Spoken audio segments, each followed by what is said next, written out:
So previous class के अंदर हमने Coulomb's law in vector form ये एक टॉपिक कंप्लीट किया था, जहां पे हमने वेक्टर एडिशन से, वेक्टर अलजेब्रा से न्यूमेरिकल्स, इलेक्ट्रोस्टैटिक्स के न्यूमेरिकल सॉल्व किए थे। अब इस लेक्चर के अंदर हम एक और इम्पोर्टेंट टॉपिक स्टडी करेंगे। अगर हमारे पास दो चार्जेस, दोनों चार्जेस हमने सपोज एयर मीडियम में रखे, तब हमारे पास फोर्स की वैल्यू कितनी होगी। फोर्स का एक सिंपल फॉर्मूला जो हमने कूलम्ब्स लॉ में स्टडी किया था already, F is equal to k Q1Q2 upon r square. अब इसी दोनों चार्ज को अगर हमने मीडियम चेंज करवाया तो मीडियम के अंदर फोर्स की वैल्यू चेंज होगी कि नहीं होगी। तो ये इंपॉर्टेंट टॉपिक। अब इसके ऊपर खास कोई न्यूमेरिकल नहीं आते, बट नॉर्मली मीडियम की क्या इफेक्ट होगी कूलम्ब फोर्स के ऊपर या फिर इलेक्ट्रिक फील्ड, जब हम आगे स्टडी करेंगे तो मीडियम का मेन सिग्निफिकेंस क्या होगा। सो हेडिंग आज का कूलम्ब्स लॉ इन मीडियम। किसी भी मीडियम के अंदर कूलम्ब्स लॉ का फॉर्मूला, कूलम्ब्स लॉ के अकॉर्डिंग फोर्स की वैल्यू कितनी चेंज होगी, ये सारी चीज आज इस लेक्चर में हम स्टडी करेंगे। So first of all, suppose हमारे पास two charges Q1 and Q2, separation हमने मान लिया R। अब इस दोनों चार्ज को हमने नॉर्मली हम बोलते हैं वैक्यूम या फिर एयर मीडियम, वैक्यूम या फिर एयर मीडियम में हमने दोनों चार्ज को r डिस्टेंस पे सेपरेट किया। फोर्स क्या होगा, F is equal to 1 upon 4 pi epsilon 0 Q1 Q2 upon r square. ये हमारे फोर्स का मैग्नीट्यूड। अब इसमें ऑलवेज हम K Q1 Q2 bye are square लिखते हैं, बट यहां पे हमने K इज इक्वल टू लिखा 1 अपॉन 4 पाई एप्सिलॉन 0। अब यहां से एप्सिलॉन 0 क्या होगा, epsilon 0 is equal to permittivity in vacuum. ये एक चीज आपको याद रखनी है।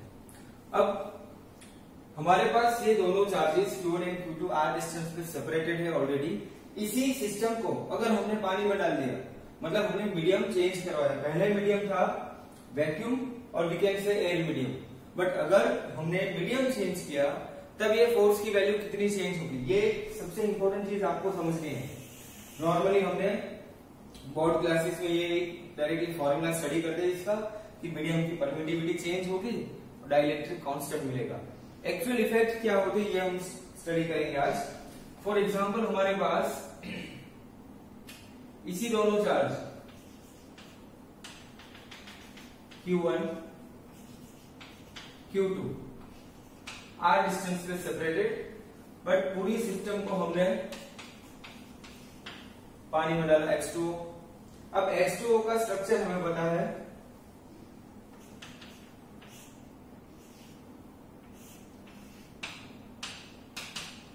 H2O।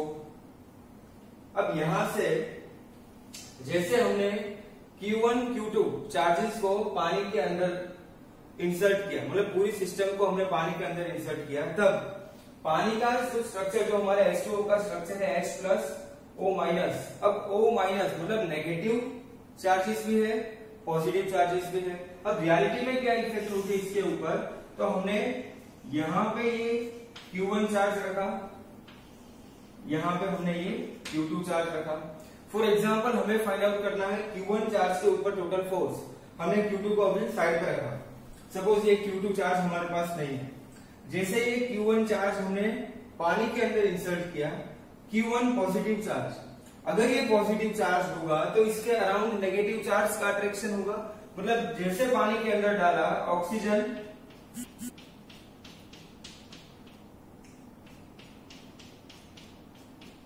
ऑक्सीजन नेगेटिव, तो नेगेटिव चार्जेस उसके चारों तरफ ये सिमेट्री बनाएंगे। अगर Q1 सिंगल चार्ज होता, ये चीज सबसे इंपॉर्टेंट है, अगर Q1 सिंगल चार्ज है और हमने उसको पानी के अंदर इंसर्ट किया, तब ऑक्सीजन सिमेट्रिकली Q1 को चारों तरफ से घेर लेंगे। बट हमारे पास यहाँ पे Q2 चार्जेस भी है, Q2 चार्ज भी है, Q2 भी पॉजिटिव चार्ज, तो ये पॉजिटिव चार्ज इसमें से थोड़े नेगेटिव को अट्रैक्ट करेगा, तो हमें मैक्सिमम नेगेटिव चार्जेस कहां पे मिलेंगे, इस वाले साइड पे, राइट साइड पे। सो अगर सिर्फ Q1 होता तो हमें ये सिमेट्री मिलती, चारों तरफ से इक्वली नेगेटिव चार्ज Q1 को घेर लेता।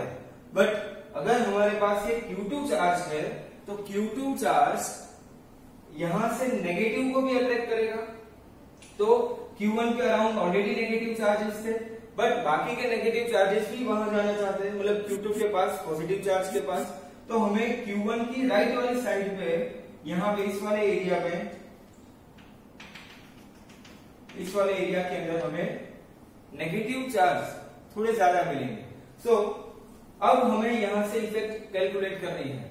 जैसे हमने एक इलेक्ट्रिक फोर्स के लिए सिंपल प्रॉपर्टी स्टडी की थी कि जब भी दोनों चार्ज के बीच का फोर्स कैलकुलेट करेंगे तब फोर्स की वैल्यू थर्ड चार्ज के प्रेजेंस और एब्सेंस पर डिपेंड नहीं करता। ये मोस्ट इंपोर्टेंट प्रॉपर्टी।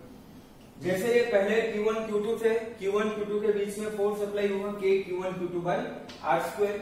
इस फोर्स की वैल्यू थर्ड चार्ज के प्रेजेंस और एब्सेंस पे डिपेंड नहीं करती, मीडियम के ऊपर डिपेंड करी, इसलिए हमने मीडियम के लिए डिपेंडेंसी भी रखी एप्सिलॉन 0।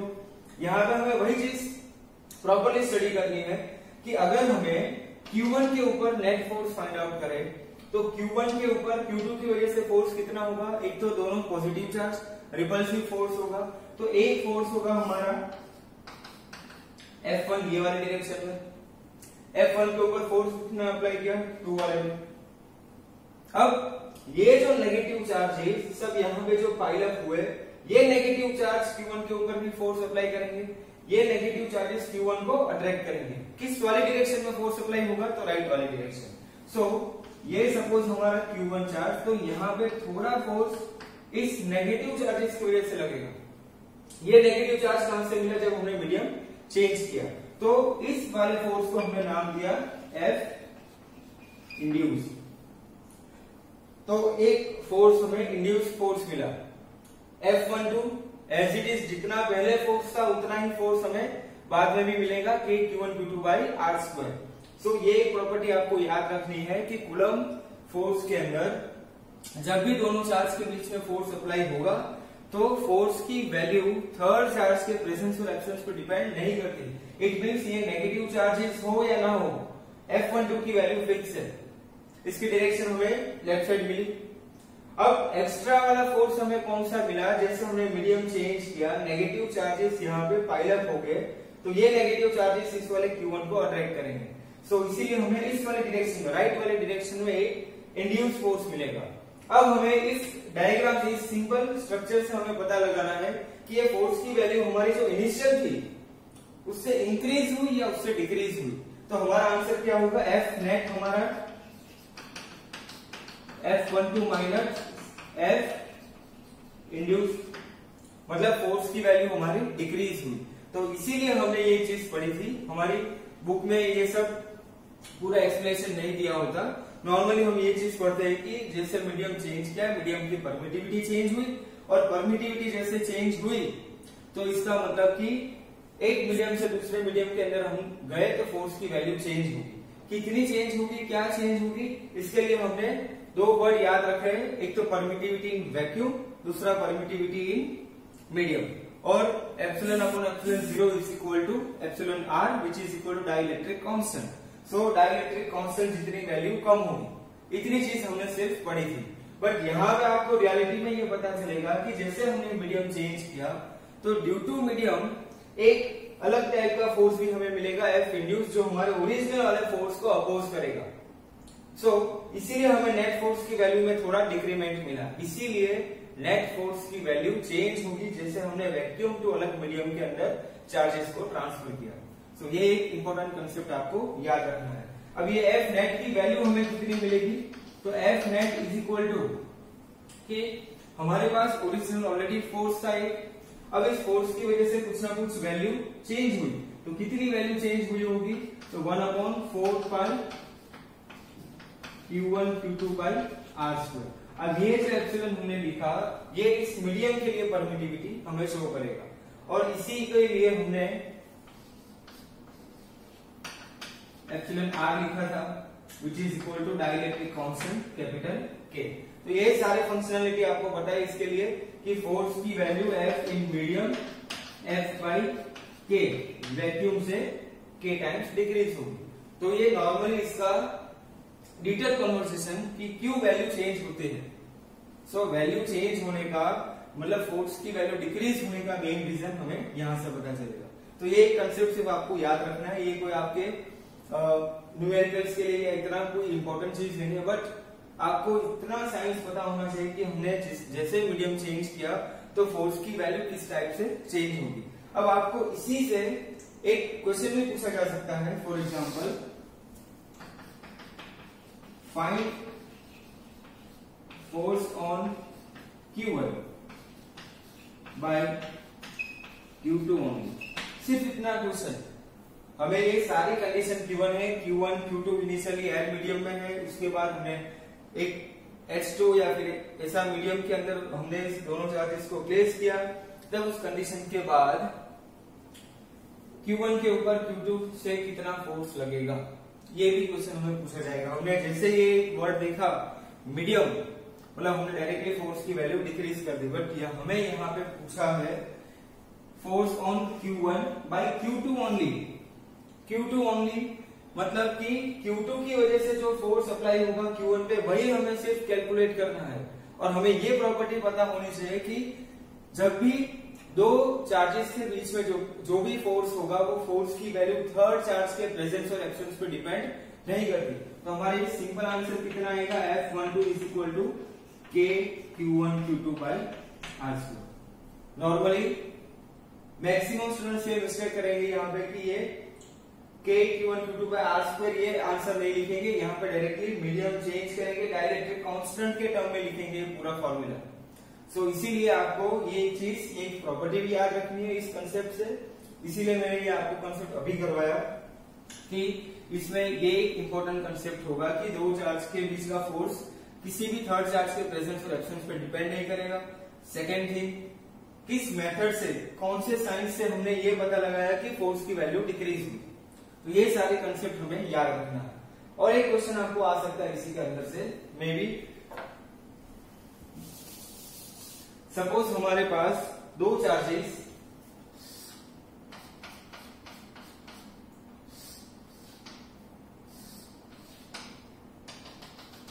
ये हमने मान लिया 45 डिग्री, ये भी हमने मान लिया 45 डिग्री। ये इनिशियल चार्जेस Q1 Q2। अब इसी सिस्टम को हमने एक लिक्विड के अंदर डायरेक्टली इंसर्ट किया, थीटा की वैल्यू चेंज होगी, थीटा इंक्रीज होगा या डिक्रीज होगा, ये आपका क्वेश्चन। जैसे हमने पूरे सिस्टम को, अब हमें इसका इक्विलिब्रियम पूरा बताइए, हमने ऑलरेडी पेंडुलम वाले प्रॉब्लम्स किए आगे। So T cos theta, T sine theta, Fe नीचे mg, ये सारे कंपोनेंट्स हमें पता है। हमें ये फाइंड आउट करना है कि अगर हमने सिस्टम को लिक्विड मीडियम में प्लेस किया, मतलब हमने इस पूरी सिस्टम को एक ऐसे मीडियम के अंदर प्लेस कर दिया, तब उस मीडियम के अंदर थीटा चेंज होगा कि नहीं होगा। अगर थीटा चेंज होगा तो थीटा की वैल्यू इंक्रीज होगी या डिक्रीज होगी, कितना चेंज होगा ये भी हम कैलकुलेट कर सकते हैं। बहुत सारी क्वांटिटी इस वाले क्वेश्चन के अंदर भी हमें पूछी जा सकती है। ये हमने I think already first second third lecture में ये भी इस टाइप का भी क्वेश्चन किया था, केरोसिन के मीडियम में पेंडुलम को प्लेस किया था। तो अब इस क्वेश्चन की बात करें हम, थीटा की वैल्यू कितनी चेंज होगी ये हमें पूछा गया है।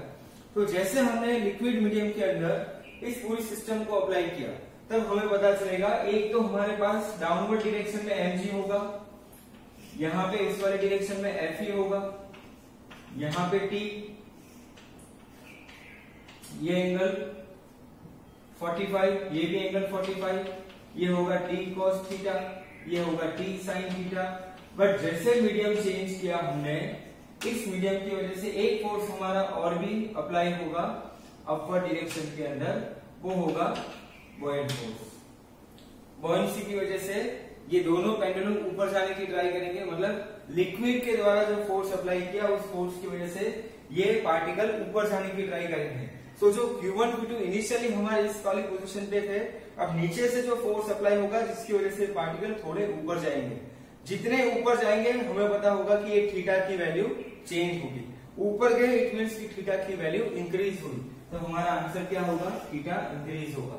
सो अगर आपको ऐसे भी क्वेश्चन पूछे जाए कि अगर हमने air medium to liquid medium में इस पेंडुलम की सिस्टम को ट्रांसफर किया तब थीटा की वैल्यू इंक्रीज होगी या डिक्रीज होगी, तब आंसर होगा थीटा की वैल्यू इंक्रीज होगी। सो ये पूरा कंसेप्ट मीडियम के लिए। अब नेक्स्ट हम लोग स्टार्ट करेंगे चार्ज डिस्ट्रीब्यूशन, और ये वाला कंसेप्ट सबसे इंपॉर्टेंट होगा। सो हमने जितने भी सिस्टम अभी तक स्टडी की, सब सिस्टम के अंदर हमारे पास पॉइंट चार्जेस थे।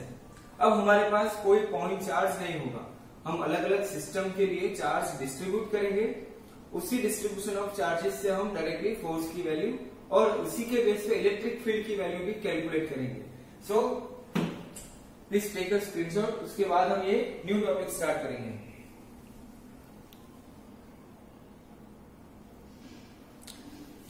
सो फॉर एग्जाम्पल हमारे पास एक ऐसी सिस्टम गिवन है जिसके ऊपर हमारे पास कोई पॉइंट चार्जेस नहीं होंगे। सपोज हमने ले लिया एक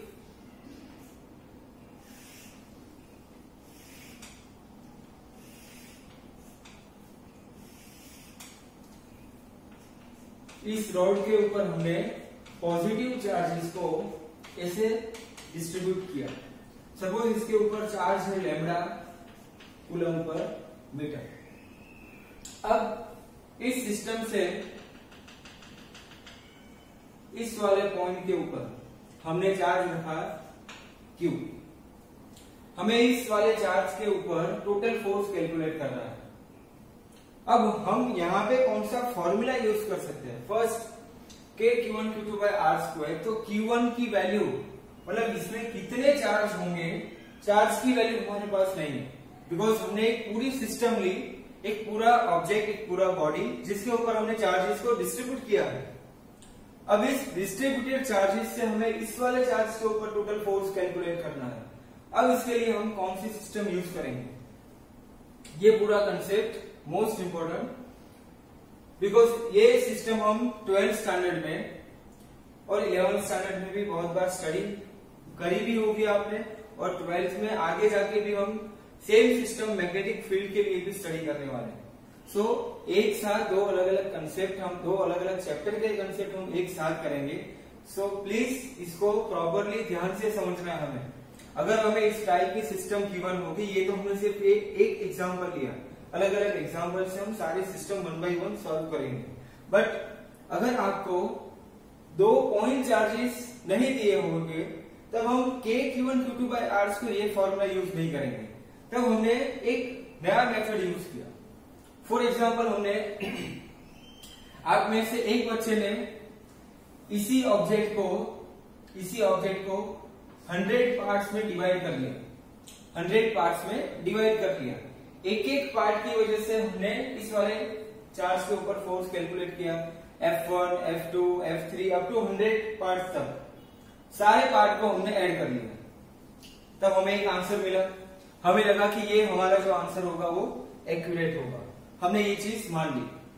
उसी मोमेंट पे दूसरे बच्चे ने इसी ऑब्जेक्ट को 1000 टाइम्स तोड़ा, 1000 टुकड़ों में उसको डिवाइड किया, और हर एक टुकड़े की वजह से हमने चार्ज को कैलकुलेट किया, मतलब फोर्स को कैलकुलेट किया, F1, F2, F3 up to 1000 तक। किसी बच्चे ने 10,000 तक, किसी ने 1 लाख, मतलब 1 लाख टुकड़े किए हमने। 1 लाख टुकड़ों से हमने एक एक चार्ज के ऊपर, मतलब सिंगल चार्ज के ऊपर फोर्स कैलकुलेट किया, और उसके बाद सबको हमने जोड़ लिया, तब हमें फाइनली एक फोर्स की वैल्यू मिलेगी। हमने मान लिया कि जिस बच्चे ने इस बॉडी के मैक्सिमम टुकड़े किए होंगे उसकी एक्यूरेसी मैक्सिमम होगी, बिकॉज हमने पहली बार जब 100 टुकड़े किए तब हमने माना कि एक टुकड़े के अंदर एक चार्ज होगा। अब किसी बच्चे ने 1 लाख टुकड़े किए, मतलब इतने छोटे टुकड़े होंगे, और हमने मान लिया कि चार्ज की साइज इतनी कम होती है, तो 1 लाख टुकड़े के अंदर में एक टुकड़े में एक चार्ज होगा, ये मोर एक्यूरेट होगा कंपेयर टू ये 100। सो जिसी बच्चे ने जितने टाइम्स इस ऑब्जेक्ट को तोड़ा उसकी एक्यूरेसी सबसे ज्यादा होगी, तब हमें उस मोमेंट पे जब वो फोर्स मिलेगा वो फोर्स हमारा एक्यूरेट होगा। ये हमने चीज मानी। तो लाख टुकड़े किए हमने सारे चार्जेस के लिए, हमने F1, F2, F3 इतनी टाइम्स हमने मल्टीप्लीकेशन, इतनी टाइम्स हमने कैलकुलेशन किया। उसके बाद हमने इस सारी सिस्टम को F1, F2, F3 up to F lakh तक हमें उसको जोड़ना, एडिशन भी करना है। अब ये प्रोसेस के लिए हमारे पास मैथमेटिक्स में एक सिंपल सा टूल है इंटीग्रेशन। सो इस मेथड से हम इंटीग्रेशन स्टार्ट करेंगे। इंटीग्रेशन से हम कैसे इजीली इसी न्यूमेरिकल को, इसी ऑब्जेक्ट के लिए हमने इस चार्ज के ऊपर फोर्स कैलकुलेट किया। तो ये सिस्टम और ये प्रोसेस हमें प्रॉपरली ध्यान से समझनी है।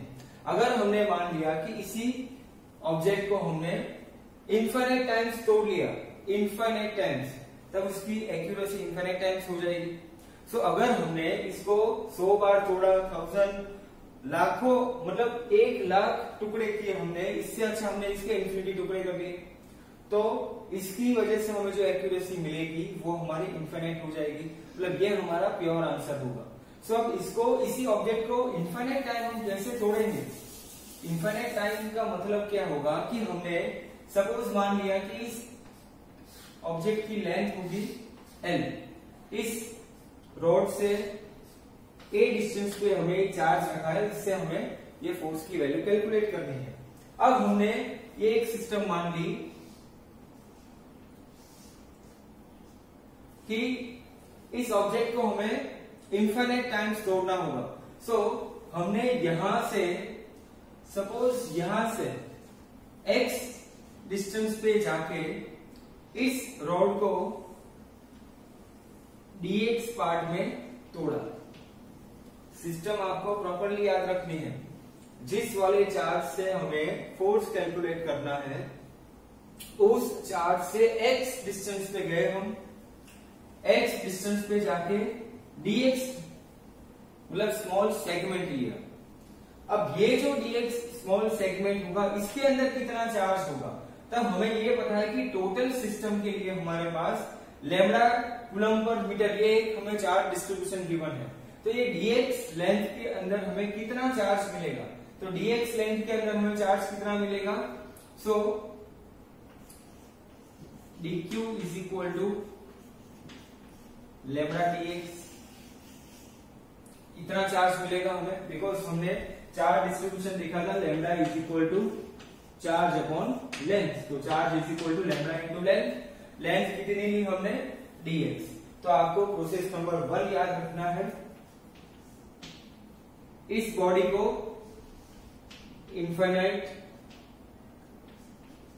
टाइम्स तोड़ो।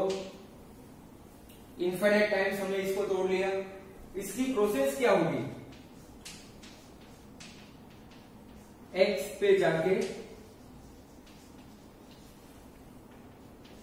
dx length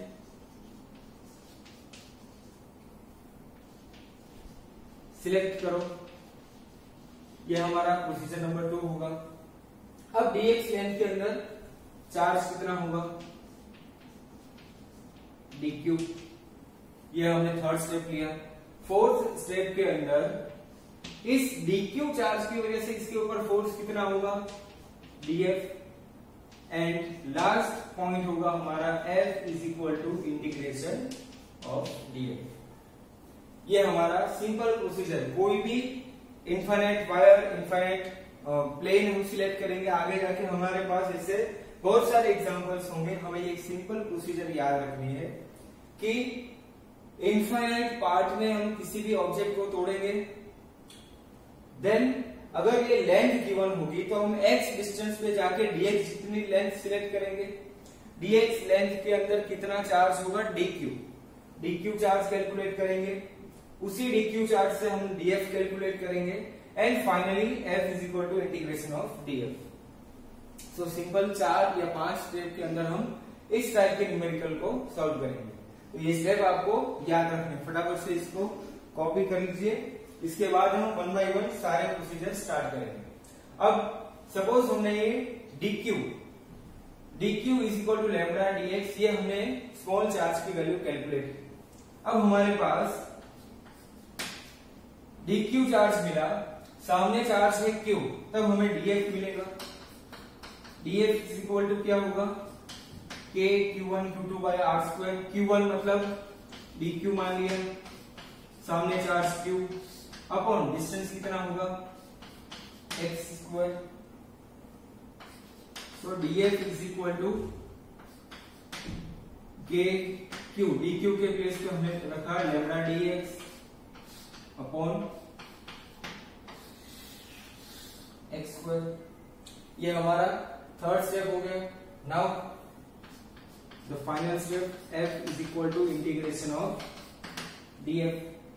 integration of df, अब लिमिट पुट करनी है हमें, इस रॉड से हमें a डिस्टेंस पे फोर्स कैलकुलेट करना है, और टोटल लेंथ हमारी रॉड की कितनी है l। सो हमारी लिमिट क्या होगी, a से स्टार्ट करेंगे up to a plus l। ये एक चीज आपको पता होनी चाहिए कि अगर हमने यहां से a to a plus l ली, मतलब टोटल लेंथ से हमें फोर्स कैलकुलेट करना है, तो ये लिमिट अप्लाई करना आपको आना चाहिए। हमने यहां से इस वाले एंड से यहां तक का डिस्टेंस लिया a, देन यहां से यहां तक का distance a plus l।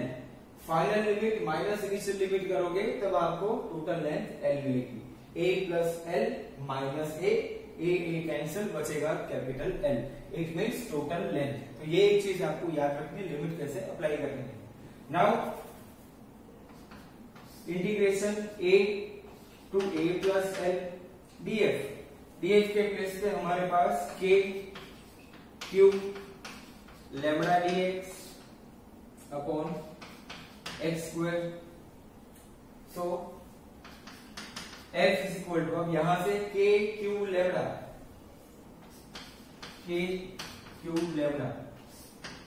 1 upon x square dx a plus l। 1 upon x square का integration minus 1 upon x a to a plus l which is equal to k q lambda, minus बाहर ले लिया हमने, सो 1 upon a plus l minus 1 upon a, ये हमारा final answer.